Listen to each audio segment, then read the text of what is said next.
دوسرا مسئلہ یہاں کا ماحول تھا۔ اسے ملٹائی نیشنل کمپنی کا ماحول بالکل پسند نہیں آیا تھا۔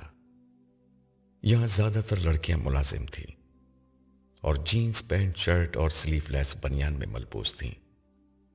گرچہ 10 برس کی شادی شدہ زندگی کے بعد اس کی بیوی کا انتقال ہو چکا تھا، مگر یہ چیز براہ راست اس کے لیے مسئلہ نہیں بنی، اس لیے کہ وہ خواتین کو جس طرح دیکھنے کا عادی تھا، یعنی دیکھ کر بھی نہ دیکھنا، سرسری نظر سے دیکھنا، خد و خال اور نشیب و فراز کا جائزہ لیے بغیر دیکھنا، کسی نادیدنی پر نظر پڑ بھی جائے تو اس کے خیال و تصور کو ذہن سے جھٹک دینا، اس طریقے میں انسان کے لیے کوئی اخلاقی مسئلہ نہیں پیدا ہو پاتا، نہ شیطان انسان پر غلبہ پا سکتا ہے، مگر اس طرح کا ماحول اس کے اندر پیدا ہو جانے والی نفاست پر گراں گزرتا تھا۔ لیکن برسہ برس میں اس نے اپنی اتنی تربیت کر لی تھی کہ کوئی حسن اس کی نگاہ کو آوارہ اور دل کو آلودہ نہیں کر پاتا تھا۔ یہ پاکیزگی نفس اس کی زندگی کا سرمایہ تھی۔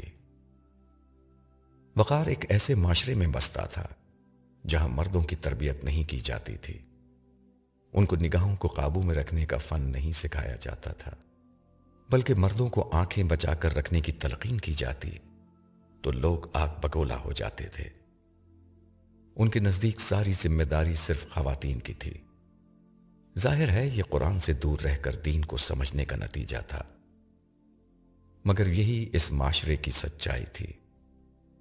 اس کا نتیجہ یہ نکلتا تھا کہ کسی خاتون کے جسم کا 1 انچ کا حصہ ایک لمحے کو بے حجاب ہو جاتا تو بے حیا نظریں اس کا جائزہ لینے اور اس سے مزہ لینے کے لیے بے چین ہو جاتی تھیں، چاہے یہ کسی خاتون کی نقاب کے باوجود نظر آنے والی نگاہیں ہوں، محتاط خواتین کا اٹھنے بیٹھنے میں کھل جانے والا جسم کا کوئی حصہ ہو، یا دوپٹے سے بے نیاز ہلکے اور چست لباس سے چھلکنے والی جسمانی ساخت ہو، ایسے مرد اسے دیکھنا اپنا حق سمجھتے تھے۔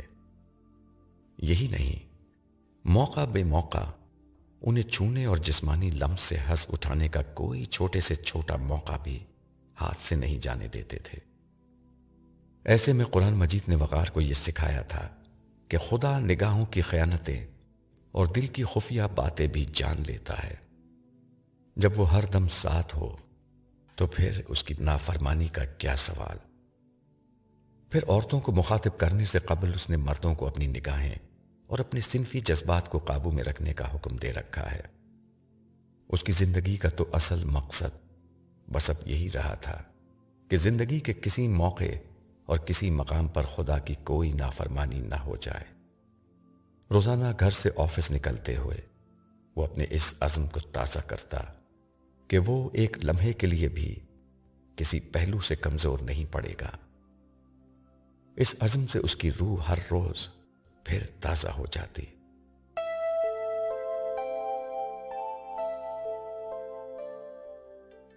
ایک تیسرا اور شاید سب سے بڑا امتحان خود اسرا کا اپنا وجود تھا۔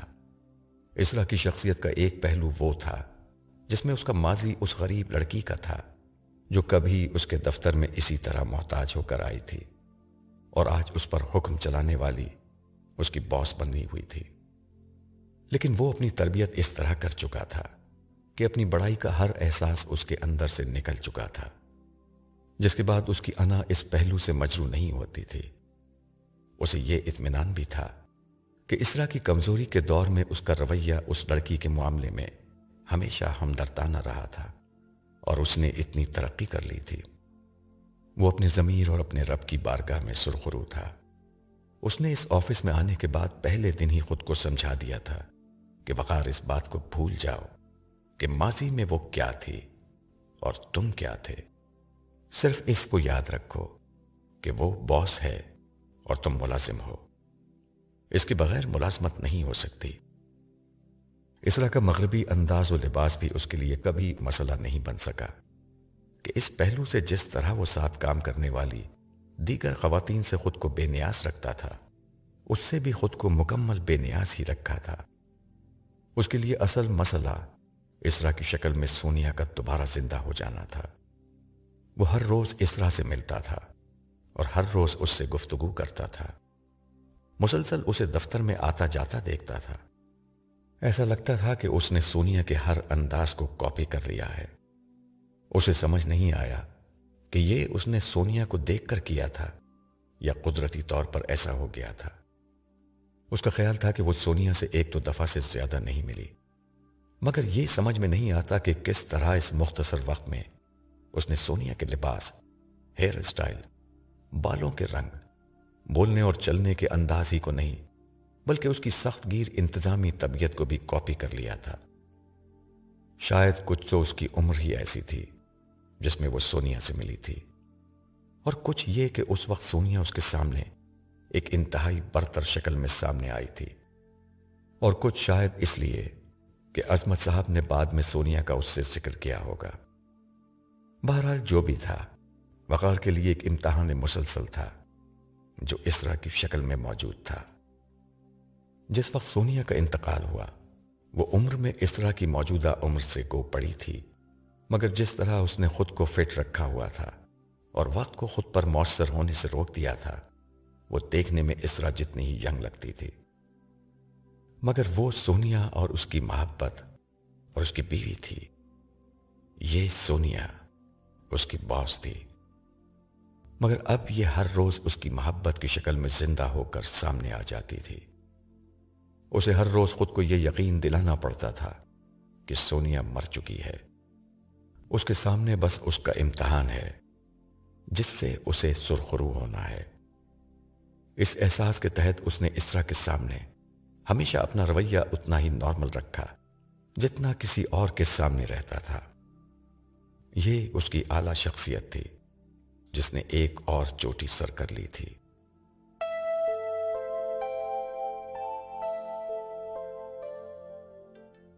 ایک روز وقار آفس میں اپنے کمرے میں بیٹھا ہوا تھا کہ عظمت صاحب اس کے کمرے میں داخل ہوئے۔ انہیں دیکھتے ہی وہ ان کے استقبال کے لیے کھڑا ہو گیا۔ السلام علیکم عظمت صاحب، آپ کیسے ہیں اور کیسے تشریف لائے؟ وعلیکم السلام وقار صاحب، میں ذرا اسرا بیٹی سے ملنے آیا ہوا تھا، سوچا آپ سے بھی ملتا چلوں۔ ضرور ضرور، وقار نے خوش دلی سے کہا۔ پھر وہ ان کو کھڑا دیکھ کر بولا، لیکن آپ کھڑے کیوں ہیں؟ پلیز تشریف رکھیے۔ وقار نے نشست کی طرف اشارہ کرتے ہوئے کہا تو عظمت صاحب بیٹھ گئے۔ اس نے دریافت کیا، آپ کے لیے کیا منگواؤں؟ چائے یا کافی؟ کچھ نہیں، ابھی اسرا کے ساتھ چائے پی ہے۔ ویسے وہ آپ کی پرفارمنس سے کافی مطمئن لگ رہی تھی۔ سچی بات یہ ہے کہ اس نے اپنی ذمہ داری پر آپ کو براہ راست اتنی بڑی پوزیشن پر رکھ لیا ہے۔ وہ تو اللہ کا کرم ہے کہ وہ خود ڈائریکٹر کے مقام پر ہے اور جی ایم کی نظر میں اس کی بہت اہمیت ہے، ورنہ یہ ممکن نہ ہوتا۔ ہاں، اس میں کوئی شک نہیں، اللہ نے بڑی مہربانی کی ہے اور اسرا کو اس کا ذریعہ بنایا ہے۔ میں دل سے اس کے لیے دعا گو ہوں۔ مگر وقار کچھ کہتے کہتے رک گیا۔ مگر کیا وقار صاحب؟ اگر آپ کا کوئی مسئلہ ہے تو بتائیں، میں اسرا سے بات کرتا ہوں۔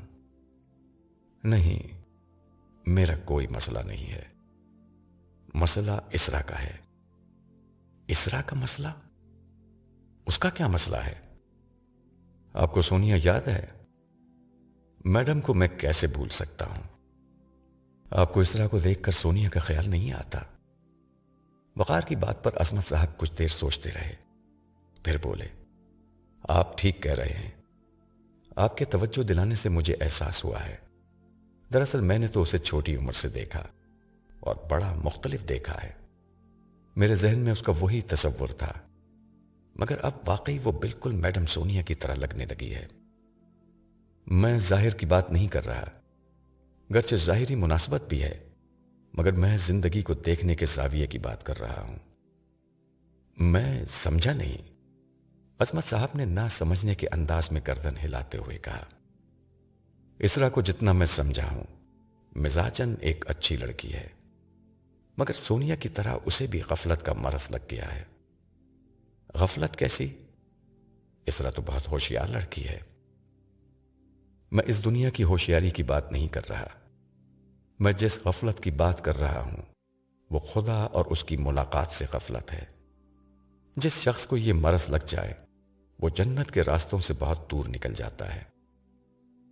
میں سونیا کے لیے کچھ نہیں کر سکا، کاش اس کے لیے کچھ کر سکوں۔ وقار صاحب، آپ کی باتیں اپنی جگہ ٹھیک ہیں، مگر میرے خیال میں ہر شخص اپنے اچھے برے کا خود ذمہ دار ہوتا ہے۔ اسرا کوئی بچی نہیں ہے کہ اسے کوئی سمجھائے۔ اسے اگر خدا اور آخرت کی پرواہ نہیں تو آپ پر بھی اس کی کوئی ذمہ داری نہیں۔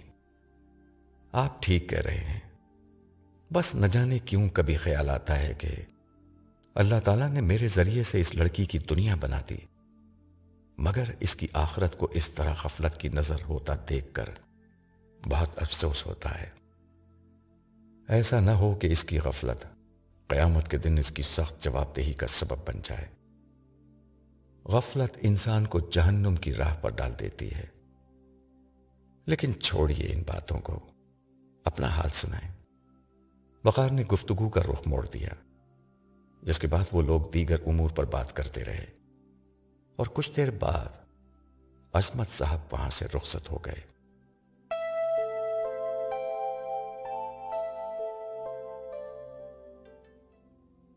وقار اسرا کو ابھی تک کے کام کی بریفنگ دے رہا تھا۔ وہ خاموشی سے اس کی بات سن رہی تھی۔ اس نے بات مکمل کی تو اسرا نے کہا، ٹھیک ہے، آپ نے سب ویسا ہی سمجھا ہے جیسے میں نے سمجھایا تھا۔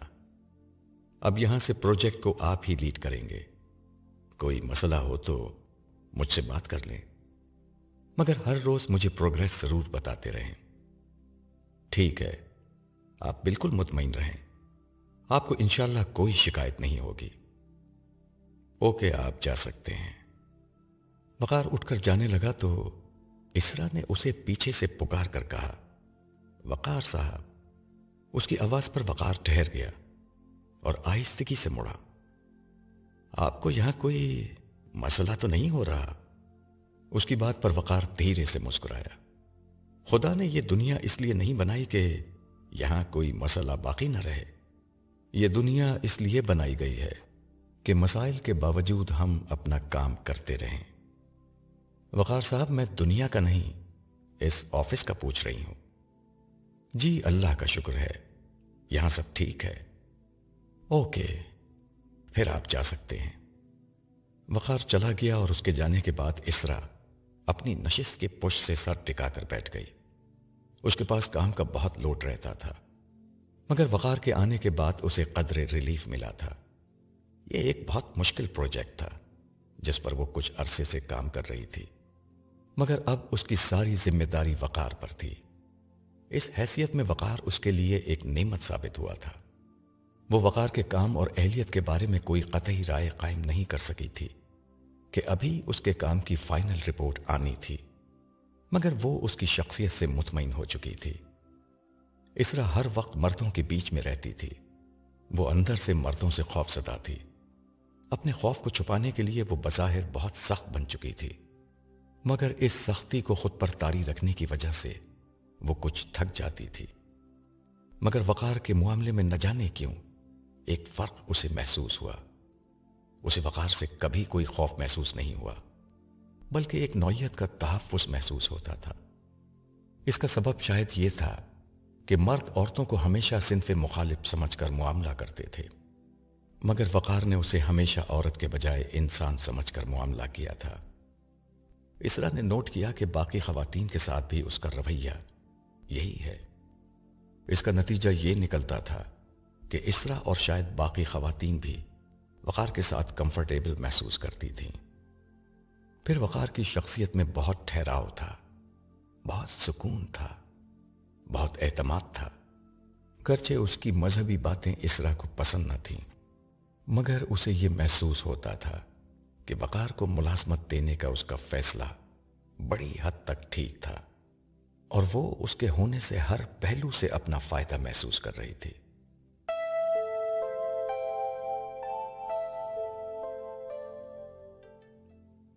ایک روز وقار آفس سے گھر لوٹا تو عصمت صاحب کو گھر کے ڈرائنگ روم میں اپنا منتظر پایا۔ سر، آج میں نے سوچا کہ دفتر سے گھر جاتے ہوئے بیگم صاحبہ کی خیریت معلوم کر لوں، اسی بہانے آپ سے بھی ملاقات ہو جائے گی۔ اسے دیکھتے ہی عصمت صاحب نے کہا، آپ کا بہت شکریہ، بس ان کا علاج جاری ہے، اللہ تعالیٰ اگر کچھ کرم کر دیتے ہیں تو پھر علاج کے لیے ان کو ملک سے باہر لے جانے کی کوشش کروں گا۔ ابھی تک ملازمت کا ابتدائی مہینہ ہے، یہ پروجیکٹ مکمل ہو جائے تو امید ہے کہ آگے کوئی بات کی جا سکے گی۔ ہاں، مجھے اندازہ ہے کہ ملازمت ملتے ہی آپ والدہ کے علاج کی بات نہیں کر سکتے۔ میں بھی چاہتا ہوں کہ آفس میں آپ کی جگہ بن جائے تو میں بھی اس طرح سے بات کروں۔ ہاں، میں بھی اسی وقت کا انتظار کر رہا ہوں، اسی لیے ملازمت کے اس بوجھ کو ڈھو رہا ہوں۔ مجھے اندازہ ہے سر، آپ کے لیے یہ ایک مشکل کام ہے۔ ہاں، ملازمت میرے مزاج کے بھی خلاف ہے، اور شاید اس سے زیادہ مسئلہ یہ ہے کہ اب مطالعے کے لیے بالکل وقت نہیں ملتا، مگر کیا کروں، والدہ کی ذمہ داری سب سے زیادہ اہم ہے۔ سر، مطالعہ کیا آپ کے لیے بہت ضروری ہے؟ نہیں، ضروری تو نہیں، بس اب عادت بن گئی ہے، لیکن پہلے میں مطالعہ ایک ضرورت کے تحت کرتا تھا۔ وہ کیا ضرورت تھی سر؟ دراصل میں برسہ برس سے مسلسل مطالعے کے ذریعے سے اس سوال کا جواب ڈھونڈ رہا ہوں کہ قرآن مجید مسلمانوں کی مذہبی فکر اور عملی زندگی سے خارج کیوں ہو چکا ہے۔ جی، مجھے یاد ہے کہ کئی برس پہلے بھی آپ نے یہ بات کہی تھی، تو یہ بتائیں کہ اتنے برس میں آپ کو اپنی تلاش کا کوئی جواب ملا؟ ہاں، بڑی حد تک مجھے جواب مل گیا ہے۔ میں نے متعدد اہل علم کو پڑھا اور سنا ہے، بے گنتی کتابوں کا مطالعہ کیا ہے، سابقہ امتوں کی تاریخ اور پچھلے نبیوں کی جد و جہد کو پڑھا ہے، اس سے بڑھ کر قرآن مجید کو اپنی زندگی بنا کر اس کے لفظ لفظ پر غور کیا ہے۔ اس لیے نہیں کہ اپنے ذہن میں موجود تصورات کے دلائل اس سے تلاش کروں، بلکہ یہ جاننے کے لیے کہ میرا رب کیا کہہ رہا ہے۔ ان سارے مراحل کے بعد میں اس مسئلے کی بنیادی وجہ دریافت کر سکا ہوں۔ آپ کے نزدیک اس کی کیا وجہ ہے؟ دیکھیے، یہ ایک بہت مشکل بات ہے جس کے بڑے علمی پہلو ہیں، لیکن آپ چونکہ ایک عام آدمی ہیں، اس لیے میں بہت سادہ انداز میں آپ کو سمجھانے کی کوشش کرتا ہوں۔ ضرور، عصمت صاحب نے بڑے اشتیاق سے کہا۔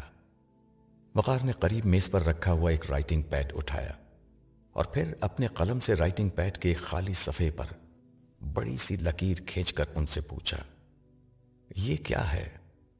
ایک لمبی لکیر ہے؟ اچھا، اب میں یہ کہتا ہوں کہ اس کو چھوئے بغیر آپ اسے چھوٹا کر دیں۔ نہیں، یہ تو نہیں ہو سکتا، اس کے لیے تو اسے کاٹنا یا مٹانا پڑے گا۔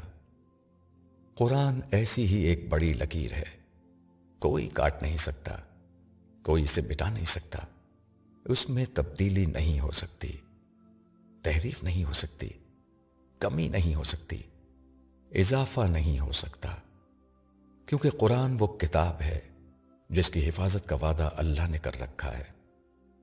جی بالکل، یہ تو مجھے معلوم ہے، لیکن یہ ہو سکتا ہے۔ یہ جملہ کہتے ہوئے وقار نے اپنے قلم سے پہلی لکیر کے برابر میں چند لکیریں اور کھینچ لیں، کچھ پہلی والی کے برابر کی تھیں اور کچھ اس سے بڑی تھیں۔ پھر عصمت صاحب کو مخاطب ہو کر کہا، دیکھیے، اب میں نے پہلی لکیر کو چھوئے بغیر اسے چھوٹا بھی کر دیا ہے اور غیر اہم بھی کر دیا۔ اب یہ بہت سی لکیروں کے درمیان بنی ہوئی ایک لکیر ہے، اس سے پہلی لکیر ہونے کا اعزاز تو آپ نہیں چھین سکتے، یہ بھی نہیں کہہ سکتے کہ اس میں کوئی تبدیلی، تحریف یا ترمیم کی گئی ہے، مگر عملاً اس کے ساتھ کیا ہوا ہے یہ صاف نظر آ رہا ہے۔ اب اس لکیر کی کوئی خاص اہمیت نہیں رہی۔ Interesting, very interesting. عصمت صاحب بس اتنا ہی کہہ سکے۔ یہ ہے جو قرآن کے ساتھ ہوا ہے، قرآن میں موجود ایمان و اخلاق کی دعوت کے ساتھ ہوا ہے۔ کوئی قرآن کا نہ انکار کرتا ہے، نہ اس کی اہمیت کا منکر ہے۔ کسی کو قرآن کی دعوت و ایمان و اخلاق سے اختلاف بھی نہیں ہے، مگر عملاً کوئی اس کو دین کی اصل اور نجات کی بنیاد سمجھنے کے لیے تیار نہیں ہے۔ آئی سی، عصمت صاحب بڑبڑائے۔ تو یہ ہے اس سوال کا جواب، یعنی قرآن مجید اور اس کا اصل پیغام عملی طور پر مسلمانوں کی علمی اور عملی روایت سے غیر متعلق کیوں ہو گئے؟ اس کی وجہ یہ ہے کہ مسلمانوں نے نظریاتی طور پر تو اس اصول کو مانا کہ قرآن مجید دین کی بنیادی اور اہم ترین کتاب ہے، مگر عملی طور پر دوسری کئی چیزوں کو قرآن مجید کے برابر یا اس سے بھی زیادہ اہمیت دینا شروع کر دی۔ حالانکہ حقیقت یہ تھی کہ مذہب کے نام پر دنیا میں جو کچھ بھی پایا جاتا ہے اس میں کوئی چیز قرآن کے مقابلے کی نہیں۔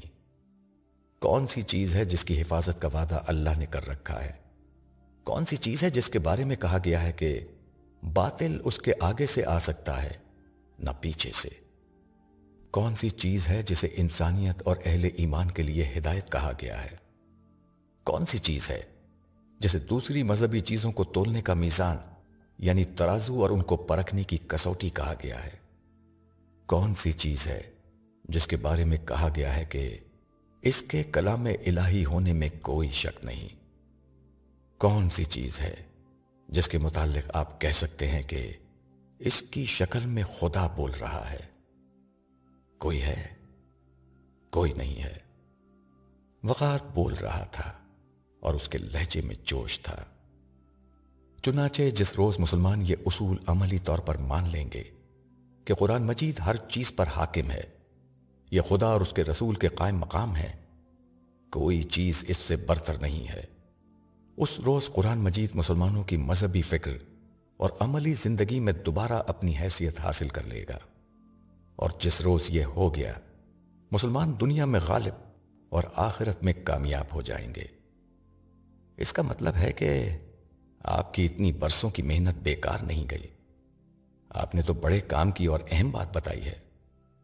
عظمت صاحب، میں نے برسہ برس میں مطالعہ کر کے یہی بات سمجھی ہے کہ قرآن مجید اصل روشنی ہے۔ ختم نبوت کے بعد یہ ممکن ہی نہیں تھا کہ اللہ تعالیٰ انسانوں کی ہدایت کا کوئی اہتمام نہ کرتے۔ چنانچہ میرے آقا رسول اللہ صلی اللہ علیہ وسلم کے بعد اب کوئی انسان نہیں آئے گا جس کی طرف ہم رہنمائی کے لیے دیکھیں۔ اب صرف قرآن ہی ہے۔ قرآن خدا کی صفت کلام کا ظہور ہے، گویا خدا بولتا ہوا ہمارے درمیان موجود ہے۔ اس کے الفاظ بھی خدا کے منتخب کرتا ہے۔ یہ کلام محفوظ ہے، یہ منزل بھی بتاتا ہے اور اس تک پہنچنے کا راستہ بھی، اور سب سے اہم بات یہ بتاتا ہے کہ جس طرح خدا کے مقابلے میں کوئی اہم نہیں، اسی طرح کلام الہی کے مقابلے میں کوئی دوسری چیز اہم نہیں۔ یہ بات جگہ جگہ قرآن مجید میں بھی بیان ہوئی ہے، اور خود رسول اللہ صلی اللہ علیہ وسلم نے اپنے ایک ارشاد میں اس طرح بیان کی ہے کہ تم میں سے بہترین لوگ وہ ہیں جو قرآن سیکھیں اور سکھلائیں۔ اس کی بات پر عظمت صاحب نے ایک سوال کیا، مگر سر یہ بات ہم کسی ممبر، کسی مذہبی پروگرام، کسی مذہبی کتاب میں کیوں نہیں پڑھتے؟ آپ کی بات کسی حد تک ٹھیک ہے کہ اکثر لوگ یہ بات نہیں بیان کرتے، مگر ایسا نہیں کہ کوئی بیان نہیں کرتا، کچھ نہ کچھ لوگ بتا رہے ہوتے ہیں، مگر مسئلہ یہ ہے عام لوگ ان کی باتوں میں دلچسپی نہیں لیتے۔ دیکھیے، خدا کی دنیا میں اگر غلط سمت میں بلانے والے ہیں تو صحیح راہ کی طرف بلانے والے بھی ہیں، مگر لوگ صرف انہی کی سنتے ہیں جو دنیا کے مفاد کے لیے بلاتے ہیں یا سطحی چیزوں کی طرف بلاتے ہیں۔ عظمت صاحب اس بات میں سر ہلانے لگے۔ ایک اور مسئلہ یہ ہے کہ جس راستے کی طرف قرآن بلاتا ہے اس میں کوئی تھرل نہیں، کوئی انٹلیکچول ڈسکوری نہیں، بلکہ الٹا قربانی، صبر، احسان کا مطالبہ اور وہ دیگر اخلاقی مطالبات ہیں جن پر عمل کرنا بہت مشکل ہے، جبکہ لوگ ہمیشہ آسان راستہ ڈھونڈتے ہیں۔ چنانچہ وہ اس دعوت کو کونے میں رکھ کر دنیا بدلنے کے پیچھے لگے رہتے ہیں، یا چلوں، وظیفوں، ظاہری حلیے کی تبدیلی یا کچھ سطحی اعمال کی طرف بلاتے ہیں، جبکہ قرآن کا مطلوب انسان جن اخلاقی تقاضوں کا مطالبہ کرتا ہے وہ عملاً بہت مشکل ہیں۔ ان کو پورا کرنا جلتے ہوئے انگارے کو ہاتھ میں اٹھانا ہے، مگر ایک دفعہ انسان ہمت کر لے تو پھر اسے مزہ آنے لگتا ہے۔ انسان میں اچھے اعمال کا ذوق پیدا ہو جاتا ہے اور کوئی مشکل اسے اس راہ سے نہیں پھیر سکتی، چاہے اسے آروں سے چیر دیا جائے۔ وقار خاموش ہوا تو عظمت صاحب نے کہا، آپ درست کہتے ہیں سر، میں نے تو آپ کو یہ ساری نیکیاں کرتے ہوئے دیکھا ہے. سوچتا ہوں کہ آپ کی جگہ ہوتا تو کبھی اس طرح نہیں کر سکتا تھا. لوگوں پر اتنا خرچ کرنا، بندوں کی اتنی خدمت، اتنا صبر، اتنا اعلی اخلاق بہت مشکل ہے. یہ بہت مشکل ہے سر. ان کی بات پر وقار نے کچھ دیر تک کچھ نہ کہا. پھر باہر دور خلاؤں میں دیکھتا ہوا بولا، پتہ نہیں میں کس حد تک قرآن کا مطلوب انسان بن سکا ہوں، مگر اب میری ساری زندگی اسی جد و جہد میں گزرتی ہے. میرے سامنے اللہ کی کتاب ہے اور اس کے نبی کا اسوہ حسنہ ہے جو قرآن مجید ہی کی عملی شکل ہے. یہ تو اللہ ہی بہتر جانتا ہے کہ میں کس حد تک کامیاب ہوا ہوں، مگر میری زندگی کا اس کے سوا کوئی دوسرا مقصد نہیں رہا ہے. اس کی بات پر عظمت صاحب اپنی جگہ سے اٹھے اور وقار کے کندھے پر ہاتھ رکھ کر کہا، میں گواہی دیتا ہوں وقار صاحب کہ آپ ہر پہلو سے اپنے مقصد میں کامیاب رہے ہیں. انشاءاللہ میرا رب آپ کو قیامت کے دن بھی سرخرو کرے گا اور دنیا میں بھی ہر امتحان سے کامیابی سے گزارے گا. وقار نے ان کے ہاتھ پر ہاتھ رکھتے ہوئے کہا، خبر نہیں ابھی کتنے امتحان اور باقی ہیں. یہ کہتے ہوئے اسے نہیں معلوم تھا کہ ایک کمر توڑ دینے والا امتحان اس کے سر پر آ کھڑا ہوا ہے.